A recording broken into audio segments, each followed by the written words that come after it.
এই জায়গাটাতে foot over bridge না থাকার কারণে অনেক অ্যাক্সিডেন্ট হচ্ছে, এতে মানুষের জীবনের সংশয়। একটা ফুটওভার ব্রিজ হলে অনেক মানুষ প্রাণে বাঁচবে, আহত হওয়া থেকে বাঁচবে।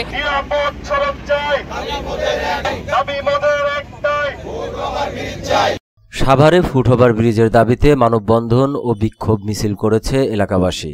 সকালে ঢাকা আরিচা মহাসড়কের সাভারের ভাকুরতার ভাঙা ব্রিজ এলাকায় এ মানববন্ধন ও বিক্ষোভ মিছিল করেন এলাকাবাসী।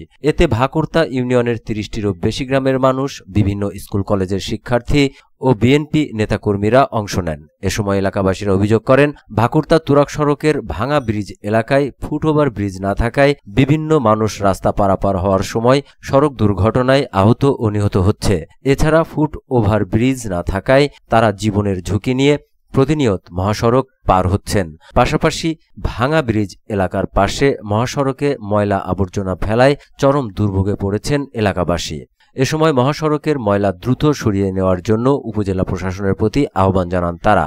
আগামী 7 দিনের মধ্যে মহাসড়ক থেকে ময়লা না সরালে উপজেলা পরিষদ ঘেরাও করার কথাও বলেন তারা। মূল দাবি হলো তুরাগ ভাকুরতা মূল সড়কের যেখান দিয়ে যে রাস্তা দিয়ে প্রায় 30টি গ্রামের লোক পারাপার হয়, এই রাস্তার সামনে আমাদের একটা ফুট ওভারব্রিজ একান্ত দরকার। আমাদের পাশে, ডান পাশে, বাম পাশে সব দিকে ময়লা ফেলাইতেছে ঢাকা সিটি কর্পোরেশনের। এই ময়লা যেন আর না ফেলানো হয়। এই ময়লা যদি পরিষ্কার না হয়, আগামী 7 দিনের মধ্যে পরবর্তী 7 দিন পর আমরা সাভার উপজেলা ঘেরাও করব।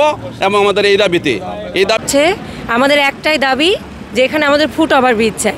এই ভাকুরতা ইউনিয়নে অনেকগুলা গ্রাম নিয়ে গঠিত, এখানকার সব মানুষের একটাই রাস্তা।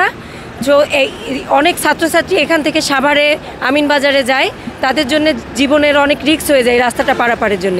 তাই আমাদের একটাই দাবি যে এখানে ফুট ওভারব্রিজ চাই।